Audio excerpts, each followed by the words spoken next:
Hi Virgo, this is Amanda Nardozzi. Thanks for joining me here. We're keeping it warm, we're keeping it cozy. Today I have a reading for you for the new moon in Pisces in 2024. That's March 10th.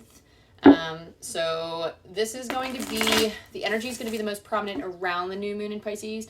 This is like a day or two before, a day or two after, or same day of March 10th.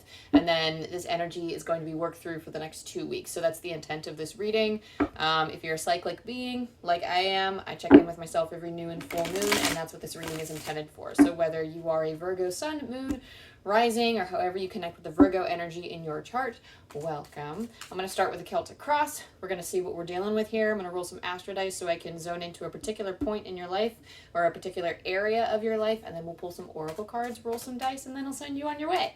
So, all right. Let's start with the tarot here. You can invite in any of your spirit guides or your angels that work with you. I'm calling in Archangel Michael. I call in my spirit team, my angel guides. Thank you for joining me and helping me connect with the Virgo energy.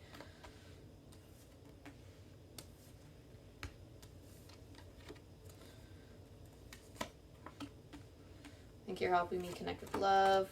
I see some of you need to connect with like a higher light.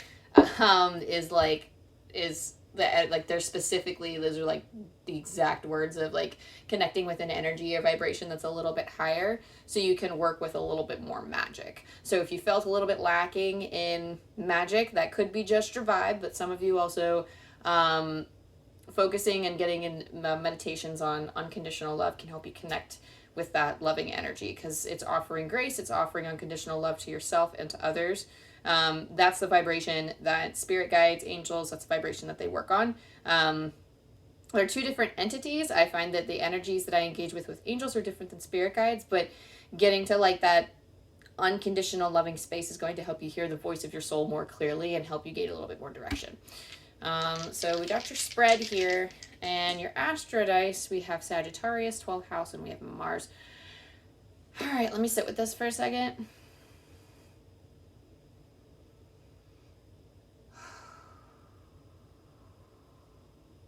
Okay, some of you are paying attention to your mental health, and you're realizing that there's something here that doesn't serve you, like you're having goals. It's almost like you've been exposed to something and you're being fed up with it, and you're like, okay, it's time to move on. It's time for me to do something about it.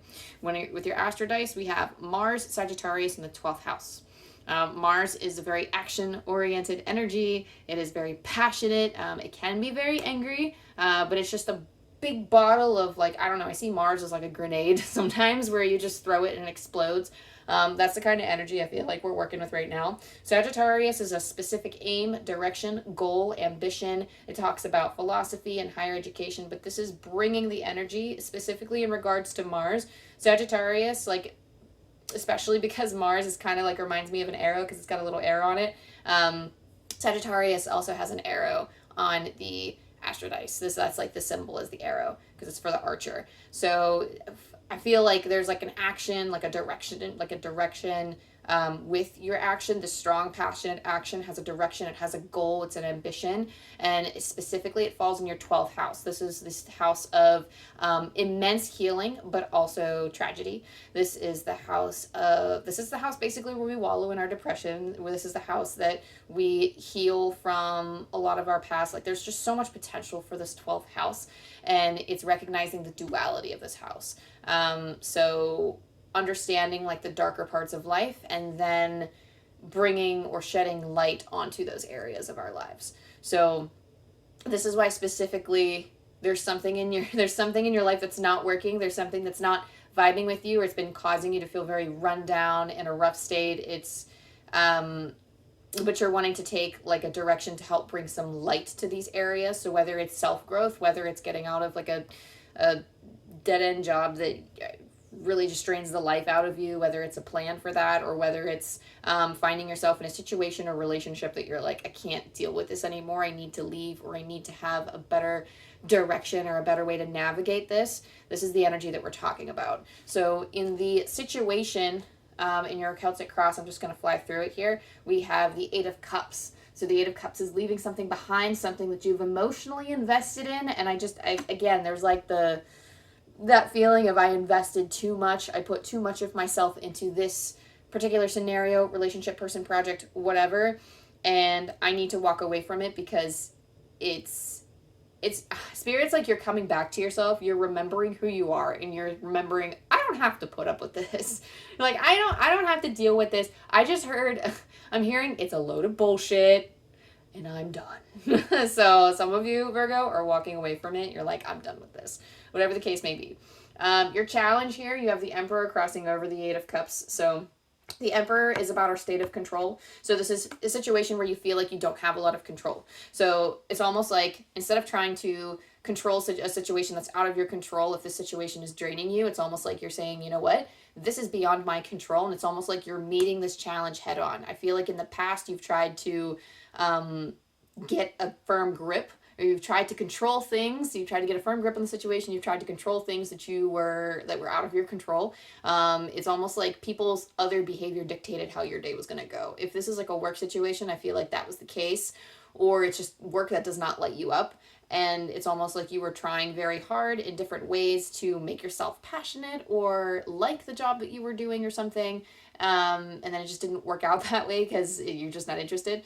And again, this doesn't necessarily have to apply to work, but apply it to however this energy fits, because Spirit's just giving me like the easiest examples to give through me. So it just feels like something that maybe you've tried to control a lot in the past, but now you're learning. You're like, this is not something that I can change. I can't change all these people. I can't change the scenario or the situation. And I just realized that it's not a good fit for me, so I gotta go. What's coming up from within is Six of Swords. So this is literally the card of moving. Some of you are getting up out of there, okay? Some of you are turning tail and getting out. And it's moving on to calmer waters. So the rough part of this is you're trying to leave the rough part behind you. You're like, nope, I'm out of here. And you're like making plans. You're making your exit plan. You're ready to go. In the past, you've had a limited view with the Eight of Swords. But again, this is the recent past. So with the Eight of Swords and then followed up with the current situation of the Eight of Cups. First of all, 2 eights. Woo! Secondly, I love the Eight of Swords going into the Eight of Cups because it's literally feeling like, I don't know, the Eight of Swords is like the feeling trapped by your own limitations and your own beliefs card. So feeling stuck, feeling like you can't really see the way out, but the Eight of Cups is quite actively leaving that thing behind. So whatever this is, you are gaining the confidence, you are gaining the initiative and the momentum to leave this behind you, okay? So your focus here is the Five of Cups. The Five of Cups, I just heard like I want to move on, but it's almost like there's going to be some... Usually this is the card of disappointment, but it's actually coming through as like, you know, you're a little bit sad to leave this part of you behind. Whatever this is, you're a little bit sad to leave it. It's good for you ultimately, and I do feel like it's going to take time to build up these Eight of Cups in something that's actually going to fulfill you and something that you actually love. But I think it's well worth it. You know that. I'm not telling you anything that you don't already know. You know it's going to be worth it. And it's just allow yourself to grieve for that Three of Cups. But it's similar energy to what I just explained to Taurus of, you know, what is that? How does that saying go? It says it's a Buddhist saying. It's no one's really sure where it originated, but it is prevalent in Buddhist thought to where pain is inevitable, but suffering is optional. And there's a lot, like stemming from that, there is a theory talked about in psychology. It's either like, I can't remember what it's called, like the first or second dart or what have you, but the concept is that when the initial change happens, when the initial event, unexpected thing, when the initial realization of needing to leave things behind, when those things happen, there is an initial there's that initial feeling of hurt because we have to leave something behind. We built a community, we invested in something, and even if it might not be good for us in the long run, and we know that, there's still connections to it. So feeling that's going to be the first dart of recognizing, oh, I need to leave this behind. The second dart, and any darts coming after that, is usually our judgments, our reflections of our character based on our decision, beating ourselves down or allowing other people to kind of invade our mental space and try to talk us out of it, and like allowing ourselves to be affected by that. It is basically sitting in your own wallowing and questioning your decision and being like, oh my gosh, what should I? And like that, I want to say, because it's not quite what the first and second dart is. It's like the initial event causes pain, and then every reflection after that is a basically surmounting more. Like it's more, not surmounting, but it's compounding. That's the word I'm looking for. It's compounding more and more suffering. So specifically how this is relevant to this particular scenario is that, you know, I do feel like there are some people trying to talk you out of it, or they're like, are you sure you want to go this route? And, you know, there are going to be some things that you miss. So like, for example, I used to work at a job that, because it was very high stress and because we were very short staffed, we kind of trauma bonded together, and we were like a work family of sorts, but it was very unhealthy. And I felt so much better when I moved on, though it was very, very sad. I worked next door to them for a while, interestingly enough, so I got to still communicate and keep in touch with these people, but it wasn't the same, and I felt myself missing that location a lot. I felt myself missing working with them, but, you know, ultimately I do feel better. I feel like more years got added to my lifespan because I left that job. So this is the kind of situation where I see for some of you is that like changing the trajectory of your life by taking on this new project, or moving on out of this situation and into something new. But it's less of a focus into that something new and more of just leaving. But you do have in your recent future the Ace of Wands, which is a new beginning. And I love the fact that it's a wand, because wands are starts that you're interested in. It's something that you pick up that you're interested in. So I just heard like keep an eye out. Some of you didn't see this opportunity yet, or haven't seen this opportunity yet. It will come. Just keep your eye out. Keep putting the energy out there. Keep trying to manifest it. Do your manifesting magic. Do your candle work. Like keep actively doing the work of, if you're looking for a new job, like keep your eye posted on like job boards and such. Go to networking events, or like put out some feelers and see who else might be hiring. Same thing for like, you know, again, if you're leaving like a relationship and you're actually looking into like, you know, dating somebody else, or you're like, okay, well, maybe I'm tired of being single. I'm going to go out and put myself out there again. New beginning with the Ace of Wands, new passionate beginning. The opportunities are there. So just keep your eyes open and be receptive to positive things. Okay. So the situation, the sun. So I feel like you actually are very optimistic about this. So the sun is having a positive outlook. It is, again, like a birth of something new, which I love for you. I don't know. It's just like, the sun is being born again, because we have a child riding a horse here and starting an adventure with the sun shining on them. And this is a card of just birthing anew. You got sunflowers in the background. I mean, the birds and the bees are all running around, and you know, I feel like spring is in full swing. At least in my area of the world, spring is upon us. Spring is coming soon. So that being said, I'm just naturally more optimistic in the spring and summer for me, because that sunshine makes me happy. So if you're in that part of the world and you're the same, then this lines up. For those of you that the climate does not like impact this reading at all, just because like you're like, oh, that's not me, or that's not your part of the world, that's okay too. It's just, I'm just feeling like a general optimistic energy because of this new start. You're feeling hope because you get to leave it behind. It feels like a bunch of rocks that you've been carrying, and allowing yourself to let go rock by rock, and then just drop everything. Like there is a point where you just cut it off and drop everything. And that just feels like a whole, I don't know, I just feel like you breathe easier that way. So that being said, you have the environment, your King of Cups in the environment. I feel like if you have any major, who did I just read for? Taurus. If you have any major Taurus placements, their reading is actually very similar. And I often find that when I read for the fire signs, a lot of their messages are similar. Same thing for the earth. A lot of the air signs are similar as well. The King of Cups, it's like having a calm heart, calm mind about it. The cups are ruled by the heart, the emotions. And even though all of these rough waters are occurring, the King of Cups is the king for a reason. That is his own nook and cranny in the world, and he understands that he is in the eye of the storm, or rather, like, the storm will pass. So he will eventually experience the eye of the storm. It'll get like hurricane and windy again, and then it'll relax and the storm will pass. And he understands this, and I don't know why specifically there is like Buddhism coming through, but there's like mindfulness practices. I don't know if you've been practicing mindfulness, or if the Buddhist beliefs interest you in some way, but I recommend studying those things just to help you get through this time and to help you let go of attachments. That's something that Buddhism is like, they're very understanding towards that. I do think that every religion has something to teach us, so you don't have to be religious to study this, or even if you are religious to a different religion. I'm not trying to like convert you or turn you Buddhist, because I'm not, but it's interesting to see, like, they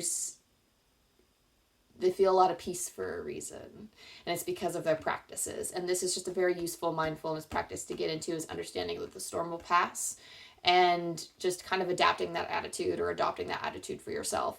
And I feel like you're already, again, in your environment, you're doing that. You're just understanding, like, things are rough, but it's almost like you're detaching from it, because you're like, oh, I'm leaving this place behind, or I'm leaving this situation behind. I won't have to deal with this anymore, and feeling a lot lighter because of it. So in your hopes and your fears, you have the Four of Wands. So it's wanting to have a happy home and happy family, but it's also being afraid that you're not going to get it. I find that that's often, there's a big reason why the tarot has hopes and fears as the same card. It's because the things that we hope for the most are the things that we're worried we'll never get, or the things that we fear that we'll lose. So the Four of Wands is that celebration, that coming home to yourself, that coming home to your family. But I feel like this is coming home to yourself and like finding yourself. So it's wanting to find yourself more through this act, through this leaving something behind. It's like you want to come closer to who you are as a person. And that's a beautiful thing, and I think you're going to achieve it, because you also have the Knight of Wands as your outcome. And the Knight of Wands talks about experiencing new inspiration, new passion. The Knight of Wands is the fastest moving knight in the tarot, along with the Knight of, I guess you can argue that the Knight of Swords is like that, but I always consider the Knight of Swords and the Knight of Wands to be the fastest knights in the tarot, because they are so fast. The Knight of Swords is like quick with the words, the Knight of Wands is quick with the actions. And that's because they are so high-powered, highly motivated, and ready to go. And I just feel like this new beginning is going to give you some life. It's just enacting the change with that transition, and, you know, clinging, like, keeping to that hope. Because that's another thing, too. The fact that you have Mars is a little intense, but that's Sagittarius on your astrodice. Sagittarius is also a naturally optimistic sign as well. And the fact you just have so much fire, like Mars, Sagittarius, they're very fire energies. You have Wands here in your future mostly. Like, I mean, the Four of Wands, the Ace of Wands, the Knight of Wands. The King of Cups is just a great card to have for your emotions in general. Like, this does feel like you're entering like this springtime of passion, or like some type of new thing. It's almost like I heard I feel reinvigorated. So feeling that extra oomph, like, I love that for you. So let's see. So if you've been looking for confirmation basically to make this change, like, you don't need me to tell you, but here's that confirmation, is that, hello, here it is. Like, this is a great move for you.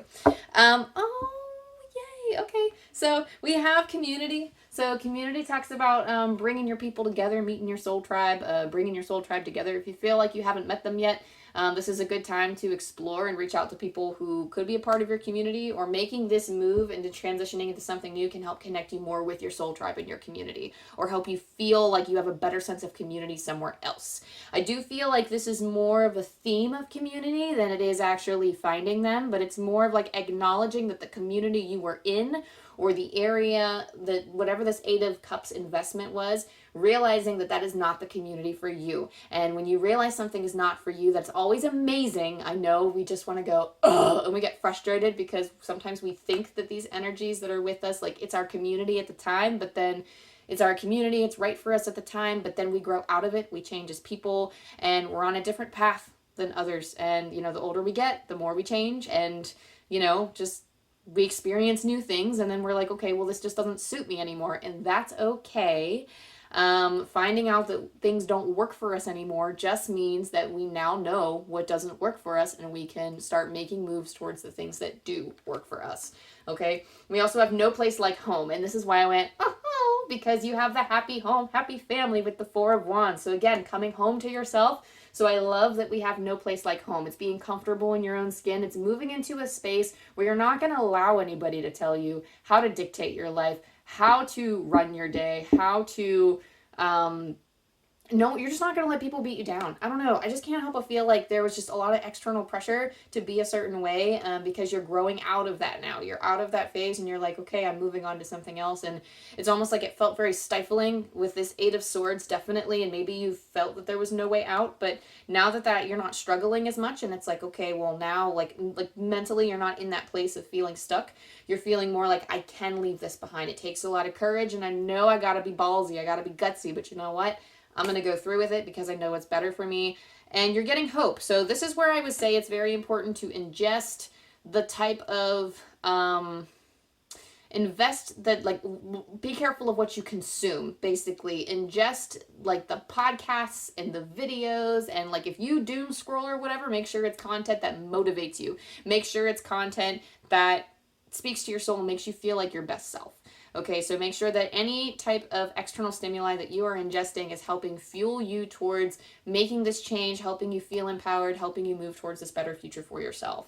Okay, because that's going to be incredibly important to, for you to stay on track and actually feel optimistic about this so that you don't feel stuck. Because you're allowing that space to breathe, allowing space to sit and allow spirit to move through you. Having that meditation time or having just a quiet space where spirit can speak through you so that this divine inspiration can come. Hello. And then you also have divine timing for this deck. Now, I always say that divine timing is none of your business. It is none of my business. It is none of people's business. To understand how divine timing works, we just have to know that it exists, because that is spirit's job. So spirit, let me actually read from the book on this, but let me go grab it. Okay. But spirit will work on running things. Spirit will work on, so long as you put the energy out there of finding opportunities and for finding the things that light you up, spirit will present you with opportunities to try to line up the right people, the right things to help make you successful, or put the things in your path that will help you figure out, basically narrow your direction and be like, okay, I see this opportunity, but it's not for me. And if you realize that's not for you, fine. Then you move on to the next one. Spirit's lining it up for you to learn so that you can be more focused on what it is that is going to work for you so that you can learn about yourself even more. So let's see. Let me actually read straight from Divine Timing, because there is something here. There's a specific message for that. Life is always unfolding in the perfect time-space sequence, so angel wisdom is encouraging you to move into a state of trust, knowing that good things are always unfolding for you. You may find yourself feeling impatient and unsettled, but instead of letting your ego and imagination pull you into a downward spiral, trust that your prayers are being answered and your plans are coming to fruition in a way that is meeting your needs rather than your wants. You may feel that your prayers aren't being answered or that your hopes aren't being realized, but you must know that the universe and your angels are always working toward your highest good and the outcome that will best serve you. When this card appears, trust in the process. The extended message of this card is a sign that your hopes and dreams are unfolding. You may not think so, but you need to remember that you may be working to human time, whereas God is always working on soul time, which can never be measured or rushed. You are being guided to know that your angel team is with you right now, encouraging you to call in the support of heaven and aligning your current situation with love. Imagine yourself and your situation covered in golden light and ask angels to show you the way forward, knowing they are always working for your highest good. Okay, so that's the message with divine timing, is to just allow it to sit. Try not to rush. You don't have to focus so much on what is happening, so much as just trusting that it's coming. I find that it's very hard for us to trust when we can't see what's in front of us, and that's okay, but learning to do that. You also have the card movement. And movement,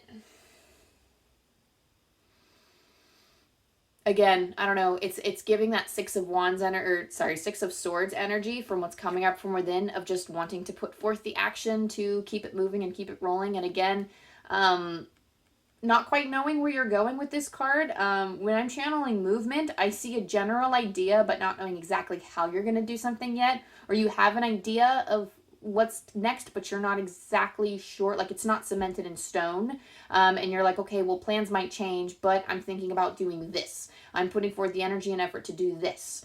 And that feels like where this is going. But I also see you cultivating, like, I do see you cultivating that trust, and you have Spirit's favor already. Like, you have them working with you to help you.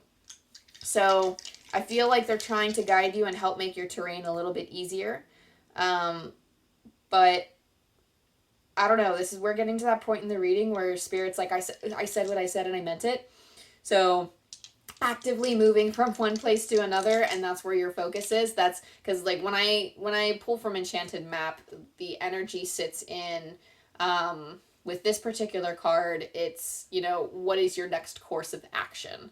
So quite literally just movement, as we talked about. So it is coming up from within, and you are acting on it. So this movement is inevitable. This moving from one place to another, leaving this thing behind, is inevitable. For your angel dice, you have Angel Numbers by Kyle Gray. This is 290, and I always read these messages twice. So here we go.